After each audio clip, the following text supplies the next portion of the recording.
영광이라고 하는 올해 그 주제를 가지고 나감에 있어서 1분기가 뭐냐라고 할 때 1분기가 섬김을 기회로라고 했습니다. 그리고 섬김을 기회로 삼기 위해서는 무엇보다도 정체성이 무엇이냐라고 알아야겠기에 지난주에 나에 대한 정체성을 말씀드렸고, 새벽마다 이 정체성에 대해서 이야기할 때에 새벽에는 이 정체성 속에 있는 특권에 대해서 말씀을 드렸어요. 그러면 지난주 말씀을 조금 기억하기 위해서, 이야기하기 위해서 정말 여러분과 제가 나라고 하는 정체성, 이걸 좀 알아야 되잖아요. 그러면 내가 어떤 사람이냐라고 하는 것을 알아야 되는데, 그 어떤 사람이냐라고 하는 것이 말 속에 있다는 것입니다. 말 속에. 그래서 내가 부정적인 말을 많이 하는 사람이라고 한다고 한다면 나의 정체성은 부정적인 거예요. 그런데 나의 말 속에 긍정적인 것이 많으면 나는 긍정적인 정체성을 가지고 있는 거예요. 우리가 말 속에서요, 모두가 긍정적인 말만 있는 것은 아니거든요. 근데 비율적으로 따졌을 때에 긍정적인 말이 많으냐, 부정적인 말이 많으냐, 여기에 따라서 내가 사람들에게 이미지를 넣어줘요. 내가 부정적인 말을 많이 하면, 저 사람 부정적인 사람, 좀 상대하기 부담스러운 사람, 이런 이미지를 넣어줘요. 근데 내가 긍정적인 어떤 모습을 갖게 되면, 저 사람 상당히 좋은 사람 하고 좋은 이미지를 갖게 만들어요. 그런데 오늘 우리들은 내가 부정적인 말을 많이 하는 사람이냐, 그래서 부정적인 이미지를 넣어주는 사람이 되기보다는 긍정적인 말을 통해서 긍정적인 이미지를 넣어주기를 원하는 그 원함이 우리한테 강하게 있어요. 그러므로 여러분과 제가 이런 사람이 되기 위해서는 어떻게 해야 할 것인가 라고 할 때에, 여러분에게 첫 번째로 말씀드린 것이 하나님의 원하는 삶을 당신의 삶으로 만드십시오. 이게 첫 번째 이야기였어요. 아마 공과 공부하신 분들은 그 공과를 가지고 다 읽어보시고 아마 여기에 대해서 질문과 답을 통해서 잘하고 계시라고 생각을 해요. 정말 내가 긍정적인 사람으로서 사람에게 좋은 이미지를 주기를 원한다고 한다면 내가 내 삶을 살아가는 것이 아니라 하나님이 원하는 삶을 내 삶으로 만들어갈 때 나도 모르게 자연스럽게 말이 바뀌어지고 사람에게 주는 이미지가 달라진다는 거예요. 그러면 오늘 우리가 하나님이 원하시는 삶이 뭐냐, 둘째 부분을 이야기했죠. 하나님을 원하시는 사람이 의와 진리와 거룩이라고 말을 했어요. 그런데 오늘 우리가 의와 진리와 거룩하면은 뭔가 굉장히 내가 바뀌어야 되는 것 같고 내게 굉장히 부담을 주는 것 같지만 그게 아니고, 우리 생활 속에서 조금만 신경 쓰면 되는 게 바로 의와 진리와 거룩이라고 말씀드렸어요. 그래서 의는 뭐냐라고 할 때, 의는 하나님과의 올바른 관계에서 좀 정직하게 살아가는 것이 의라는 거예요. 그럼 진리는 뭐냐라고 할 때, 진리는요, 하나님이 말씀대로 살아갈 보를 흉내라도 내는 것이 진리랍니다. 그런데 이 진리라는 것은 하나님의 말씀이 진리인데, 제가 포인트를 둔 것은 뭐냐라고 할 때, 하나님의 약속이 내 생의 그 삶 속에 그대로 이루어지는 그 체험이 있을 때에 그 하나님의 말씀은 진리가 되어지는 거예요. 그래서 오늘 여러분과 저는요, 지극히 작은 하나님의 말씀대로 그대로 해보려고 노력하는 그 노력 속에서 하나님 주신 은혜가 있네, 하나님이 열어주시는 역사가 있네, 하나님이 경험하시는 놀란 이런 일들이 있네, 이걸 깨달을 때 하나님의 말씀은 살아있습니다. 하나님의 말씀은 하나님의 말씀대로 이루신 역사가 있습니다. 이게 뭐죠? 진리죠. 진리를 진리되게 만드는 것은 체험이다. 그 이야기를 여러분께 말씀드렸잖아요. 세 번째는 뭐냐라고 할 때, 셋째는 이런 변화가 그리스도로 옷 입는 것이라고, 새 것을 옷 입는 것이라고 말을 했어요. 그래서 성경을 보면은 그리스도로 옷 입으라는 말씀이 나와요. 새 사람을 입으라는 말씀이 나와요. 아하, 이것이 하나님이 원하시는 그 생과 삶이구나. 내가 비로소 그리스도가 되었고 내가 새로운 피조물이 되었다는 이야기구나. 이런 것이 내 안에 탁 들어올 때에 나는 내 안에서 누구이냐 정체감이 형성되어져요. 그리고 이렇게 내가 누구냐라고 하는 그런 부분에서 새벽에 말씀드리는 것이 뭐죠? 이런 정체감 속에 나는 하나님의 자녀이다 라고 하는 그런 확신이 주어지는데, 이 확신 속에 갖게 되는 것이 세 가지 권세라고 그랬죠. 특권이라고 말씀드렸습니다. 뭐죠? 하나님을 아버지라고 부르는 특권. 그래서 여기 말씀을 하니까 성령이 내 안에 내주하실 때 하나님을 아버지라 부르신다 이렇게 말씀하실 때 내 안에 누가 있어요? 나는 성령이 날 인치신 사람이구나. 내 안에 성령이 계시기에 하나님을 아버지로 부르는 그런 존재가 되었구나. 이런 사실 속에서 나의 존재감이 높아지는 것이죠. 그리고 더 나아가서 두 번째가 뭐냐라고 할 때, 하나님이 주시는 권세 속에 내가 가진 특권이 하나님의 보호와 하나님의 인도를 받는다는 거예요. 그런데 이 하나님의 보호와 인도를 내가 어떻게 체험하시느냐? 하나님께서 보호하실 것이다. 하나님께서 인도하실 것이다. 왜? 하나님 아버지니까.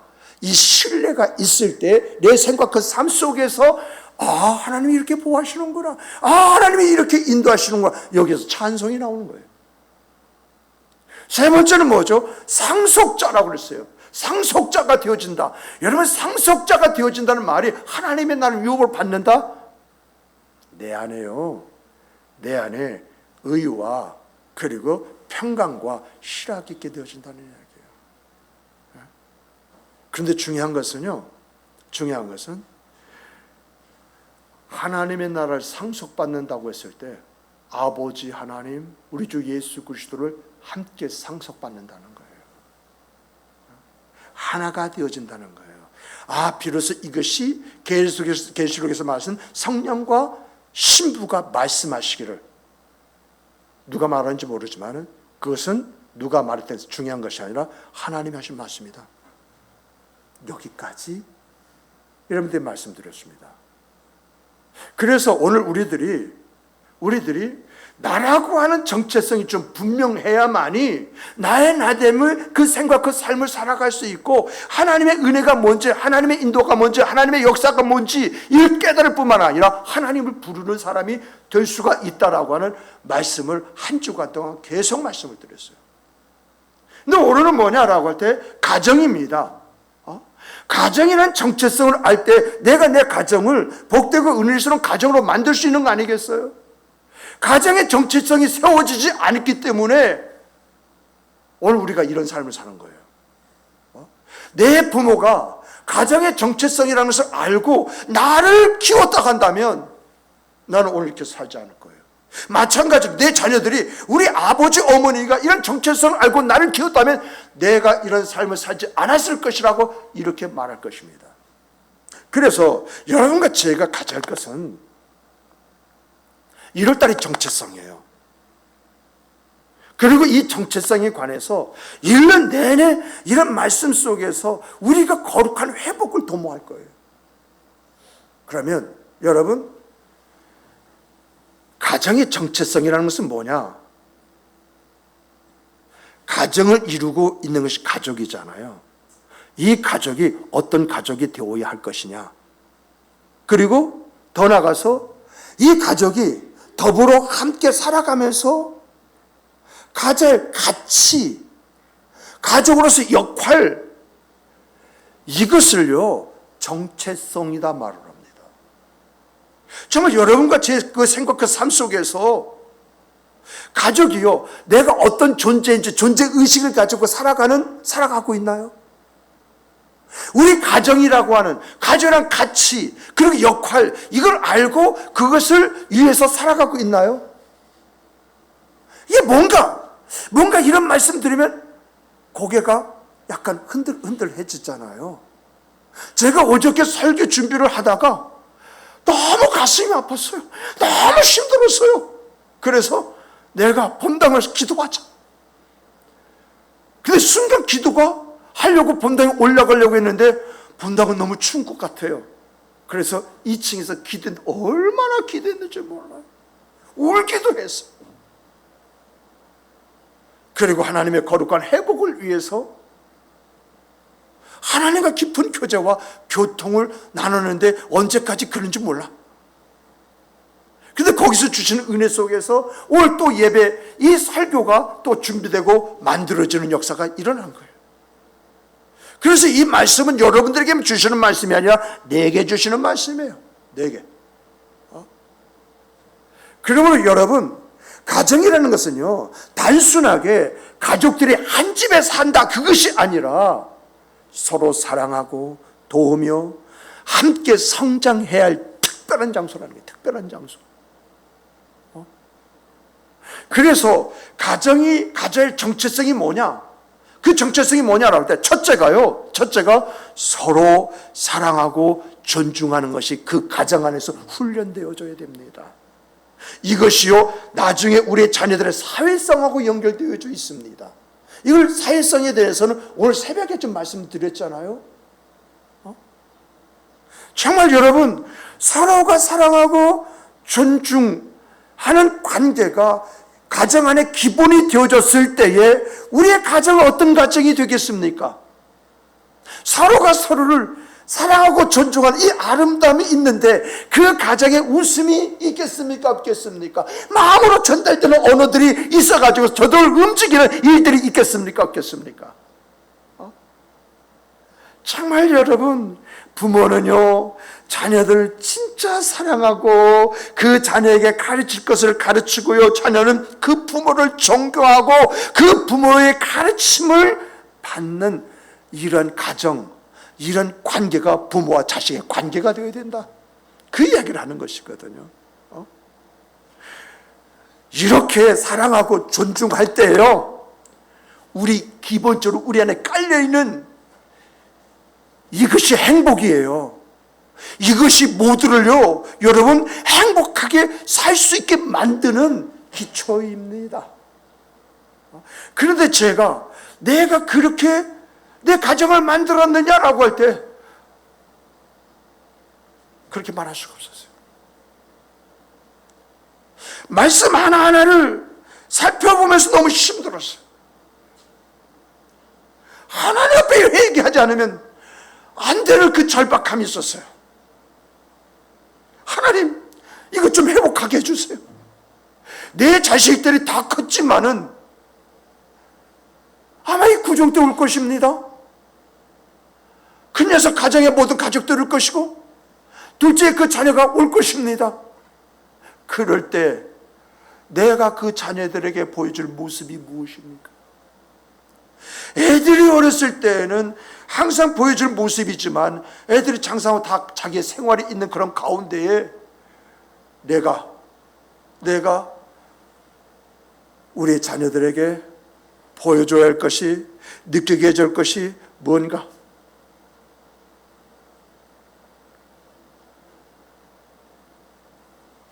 이것이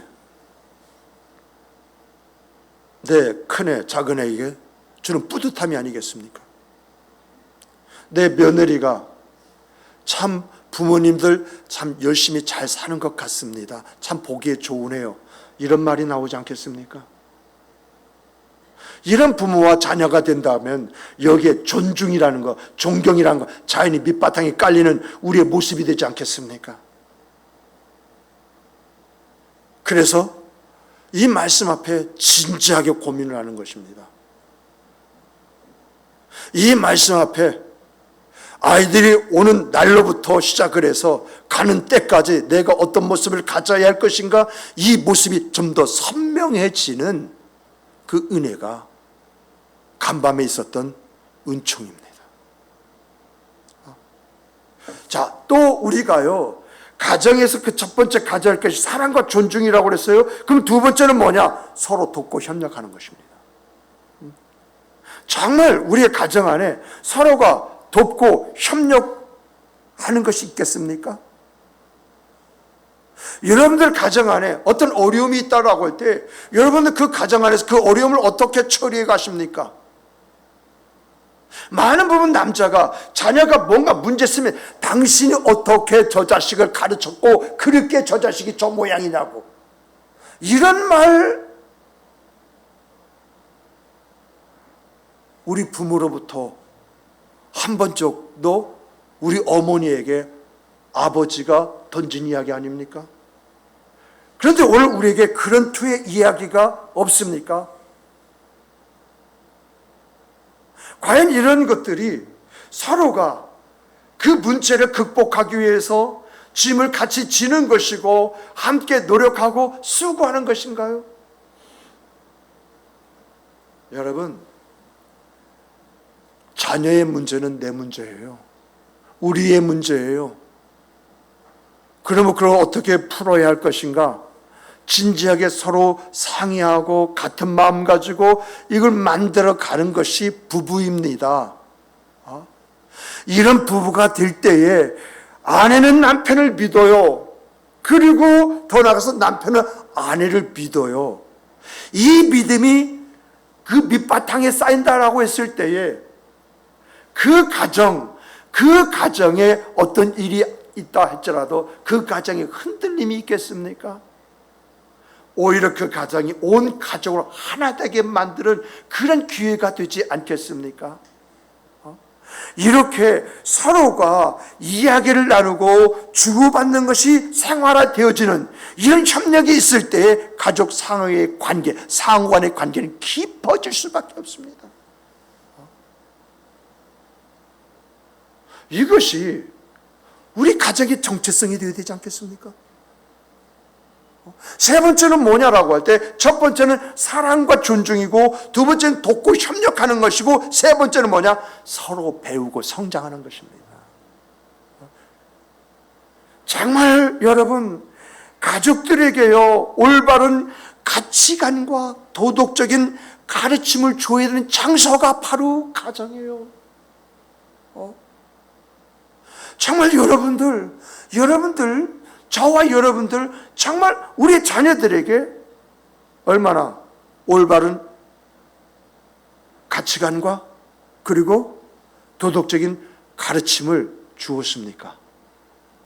이건 말이 아니라 내 삶입니다. 이렇게 해라 저렇게 해라. 자식들이요, 아버지도 그렇게 하지 못하는데 말로만 주문한다, 요청한다, 요구한다. 그걸 강압으로 받아들여요. 그러다 보니까 우리 아이들 집에서는 사용 안 해요. 절대 집에서는 그 부모 앞에서 사용 안 해요. 근데 친구들 가면 꼰대라고 말하는, 꼰대, 우리 꼰대.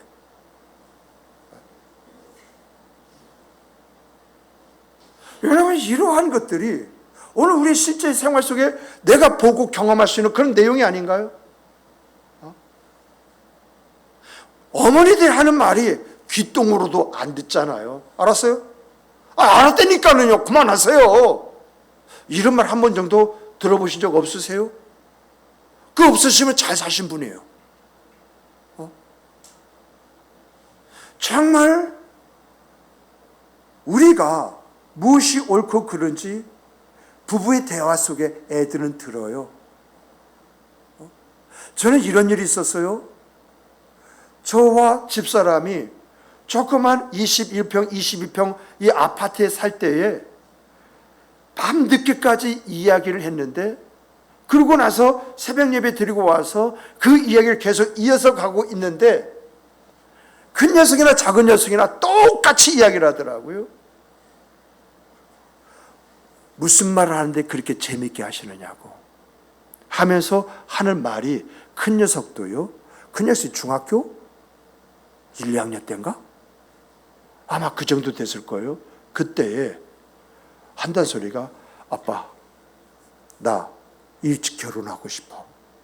왜? 근데 왜 하고 물었는데 이 녀석이 하는 말이, 결혼한대, 일찍 결혼한대, 연애 결혼하고 싶대요. 그 웃었어요. 그리고 나서 이 녀석이 대답하는 말이, 엄마 아빠가 밤새 이야기하고 새벽에 이렇게 이야기하는 걸 볼 때에 보기에 좋았대요. 느낌이 좋았대요. 그래서 나도 빨리 결혼하는데 여러 결혼해서 아빠 엄마처럼 살고 싶다는 마음을 가졌다고 그래요. 이것이 16년이 지난 다음에 작은 녀석의 입에서도 나오는 그 말이었었어요. 제가 무슨 말을 하고 있느냐라고 할 때에 정말 우리가 너 이렇게 살아야 돼 저렇게 살아야 돼 말이 아니라 그 삶으로 보여주는 이것이 진짜라는 거예요. 정말 이러한 데서 애들이 배우고 성장하는 것이고 또 더 나가서 서로를 이해하고 그리고 배려하는 법을 자연스럽게 체득하는 그런 일들이라는 것입니다. 그러므로 오늘 우리의 가정 안에 세 번째 있어야 할 것이 서로 배우고 성장하는 것이 있어야 된다.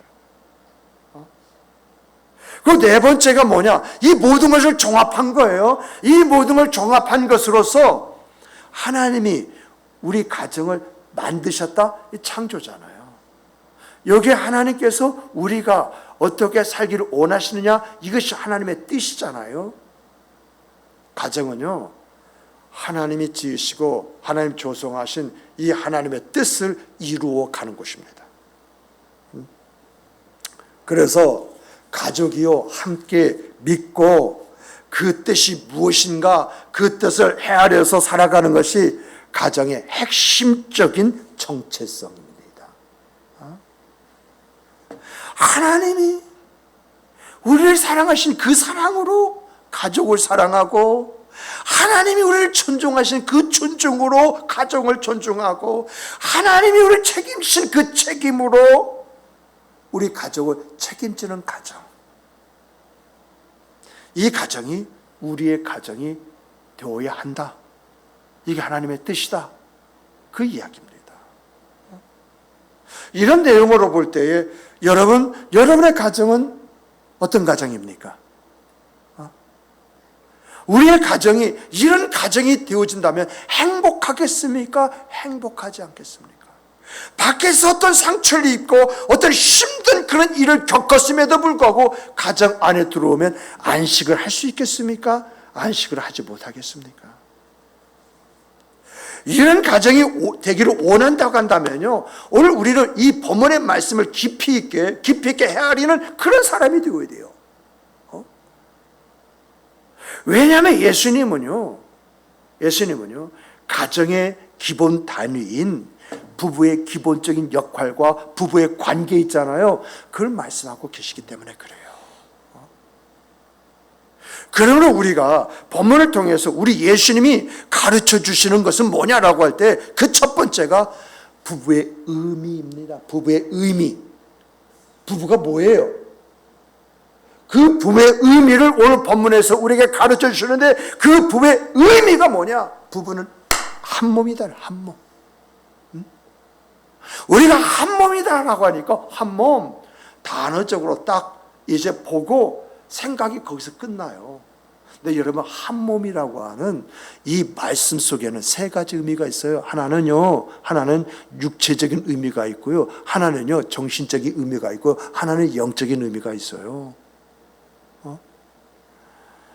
정말 여러분 오늘 우리가 한 몸이라고 했을 때 육체적인 한 몸을 이야기한다고 한다면요 창세기 2장을 보면은 하나님께서 남자와 여자를 창조하시고 그리고 난 다음에 한 몸이 되게 하셨다. 그래서 남자가 그 부모를 떠나 그 아내와 합하여 한 몸을 이루는 것이 마땅하다라고 이렇게 말씀하신 말씀이 있거든요. 이런 말씀을 예수님께서 본문을 통해서 뭐라고 말씀을 하시냐면은 이러한 하나님이 정하신 것을 어떻게 해야 되느냐? 서로의 몸을 소중히 여기고 함께 친밀한 관계로서의 그 생과 삶을 살아야 된다. 그래서 성경의 가르침을 보니까는요 고린도전서 7장 3절부터 5절부터 이런 말씀이 있습니다. 자, 우리 한번 찾아보십시다. 시간이 좀 가는데 한번 찾아보십시다. 고린도전서 7장입니다.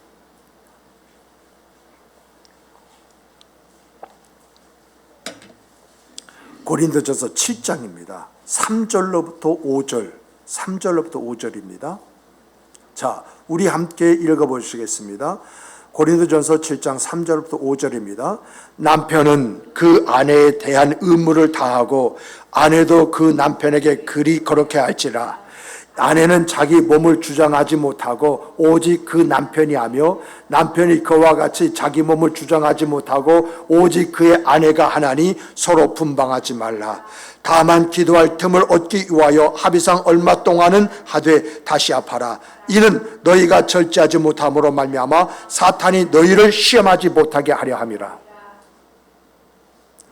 정말 오늘 사회가 가르쳐주는 그 가치관과 너무 다르잖아요. 내 인생은 내 것인데 당신이 왜 내 인생에 끼어서 콩나라 판나라 간섭하느냐. 이것이 우리의 정서잖아요. 그리고 더 나가서 부부의 어떤 성적인 부분도 합의하라 하라고. 그래서 와이프나 남편이 싫다면 하지 말아라. 이렇게 가르치는 거와 너무 다른 가르침이잖아요. 여기서 뭐 아내는 자기 몸을 주장하지 못하고 내 몸이야, 내 인생이야 이렇게 하지 못하고 그 주도권을 누구에게 줘라? 남편에게 줘라. 이와 같이 남편도 마찬가지로 내 인생은 내 건데 내 당신을 간섭하고 내 안에 끼어들어서 콩나라 판나라 하고 난리야 라고 하는 것이 아니라 그 주도권을 누구에게 줘라? 아내에게 줘라. 그렇게 이야기하고 있어요. 그러면서 하시는 말씀, 분방하지 말아라. 분방하지 말아라. 그 분방하지 말라는 이유는 분방하게 되면 사탄의 틈을 준다는 거예요. 이것이 바로 육체적으로 하나됨의 이야기라는 이야기예요. 이런 말씀 앞에서 나를 돌아봤습니다. 나는 나에 대한 주도권을 누가 가지고 있느냐? 내가 가지고 있더라고요. 그래서 아내가 아파하는 힘드는 그 부분에 있어서 내가 별로 해준 게 없는 거예요. 내가 아내가 그런 일이 있다고 한다면 그 주도권은 내가 가지고 있기 때문에 내가 그 아내 아픔을 어루만져주고 힘듦에 같이 이루와 이제 더 나가서 이제 함께 해주는 그런 모습이 있을 텐데 내가 과연 이 모습을 얼마나 가졌는가? 자기 반성해 주어져.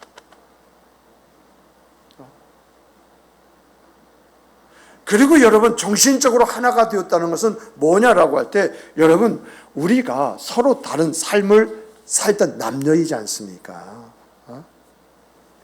그런데 이렇게 서로 다른 그러한 삶을 살던 남녀가 부부로 결합을 했다라고 했을 때에 서로의 감정과 마음을 나누는 관계가 되었다는 이야기거든요. 그러므로 오늘 우리들이 추구할 것이 뭐냐? 남자와 여자가 남편과 아내가 되었음에 여러분 깊은 유대감이라는 것을 형성해야 된다는 거예요. 이게 정신적으로 하나예요. 정말 서로의 기쁨과 슬픔을 나누고 감정을 이해하고 서로 위로하고 지지하고 응원하는 관계, 그 관계로 발전해야 된다고 하는 이야기입니다. 그래서요 예배소 4장 한번 찾아보십시다. 예배소 4장 4절로부터 2절부터 3절입니다. 이게 부부간에 있어야 할 모습이에요. 이 말씀이. 자, 예배소 4장 2절부터 3절입니다. 다 같이 읽어보겠습니다. 모든 겸손과 온유하고 오래 참으로 사랑 가운데 서로 용납하고 평안히 매는 줄로 성령이 하나 되게 하신 것을 힘써 지키라. 정신적으로 하나가 된다는 것은요, 서로의 감정을 배려하고 이해하는 데서부터 시작이 되어지는 것입니다. 서로의 마음을 열고 존중히 여기며 대화하는 것은요, 부부의 관계가 서로 정신적으로 하나가 되어지는 길이라는 것입니다. 그래서 서로가 서로의 것을 내놓고 합의점을 찾아가지고 그 안에서 자기의 모습을 갖는 것이 우리가 가져야 할 우리의 가정에서 부부의 이제 일이라고 하는 그런 이야기입니다. 세 번째로는요, 여러분 영적으로 우리가 하나입니다. 그래서요, 항상 함께 하나님과의 관계를 세워야 됩니다. 우리의 가정이 어떤 가정이 되면 참 좋겠느냐, 이런 이야기들 있잖아요. 이렇게 신앙의 목표를 함께 세우고 함께 신앙의 목표를 향해서 가야만이 영적으로 하나된 가정, 부부가 될 수가 있다라고 하는 이야기입니다. 그런데 우리가 이러한 말을 하면 왜 그렇게 살아야 돼? 왜 그렇게 살아야 되는 질문이 나올 수가 있습니다. 왜 그렇게 살아야 되지? 꼭 그렇게 살아야 되는 거야?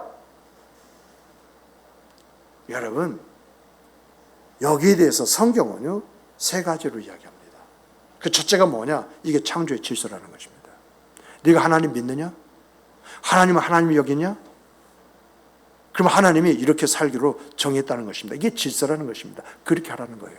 두 번째는 뭐냐라고 할 때, 여러분, 가정 안에서만 사랑이 어떤 것이냐?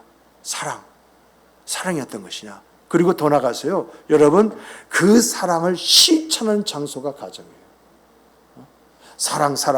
하나님 사랑합니다. 그 사랑하는 것이 뭐예요? 부부간에 서로 사랑하지도 않는데 하나님 사랑한다고요? 네 눈에 보이는 그러한 사람을 사랑하지 않는데 보이지 않는 하나님 사랑한다고? 그걸 나보고 믿으라고 하는 소리냐?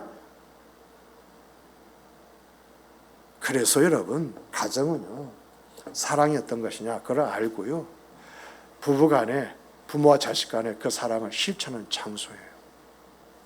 그래서 하나님께서 정말 너희들이 육체적으로, 정신적으로, 영적으로 하나가 되어야 된다, 이렇게 말씀하시는 거예요. 세 번째는 뭐냐라고 할 때, 여러분, 성적 무질서 있잖아요. 이것을 조장하는 사탄의 유혹의 역사가 우리의 생과 삶에 얼마나 많은지 모릅니다. 여러분, 정말 기가 막힌 이야기를 너무 많이 듣지 않습니까? 여러분들도 그런 유혹 자유스럽습니까? 그래요. 나이가 들었기 때문에 자유스럽다 할지 모르지만 아직의 어떤 생각과 삶을 가지고 있는 그런 사람들, 여기서 자유스럽다가요? 과연 얼마나 자유스러운지는 모르겠어요. 근데 중요한 것은 내가 가정 안에서의 부부적인 그런 역할을 다 하게 되어지면 이러한 유혹이 있다 할지라도 이 유혹을 능히 이길 수 있는 힘과 능력을 갖게 된다라고 하는 것입니다. 제가요, 이런 말 하면은 여러분 어떻게 생각할지 모르겠어요. 제가 목회를 해오는 가운데 정말 심란한 말을 많이 들었습니다. 또 더 나가서 제 허벅지를 만지는 그런 일들도 있었습니다. 과연 그때 저희가 오늘을 만드는 반응이 아니라 또 다른 내일을 만드는 반응을 했다고 했을 경우에는 어떻게 되었을 것 같습니까? 목회자도 신앙 안에서 결코 자유할 수 없는 것이 이 문제입니다. 오늘날 교회 안에서 목사님과 성도를 썸씽에 대한 많은 문제들이 이렇게 일어나지 않습니까?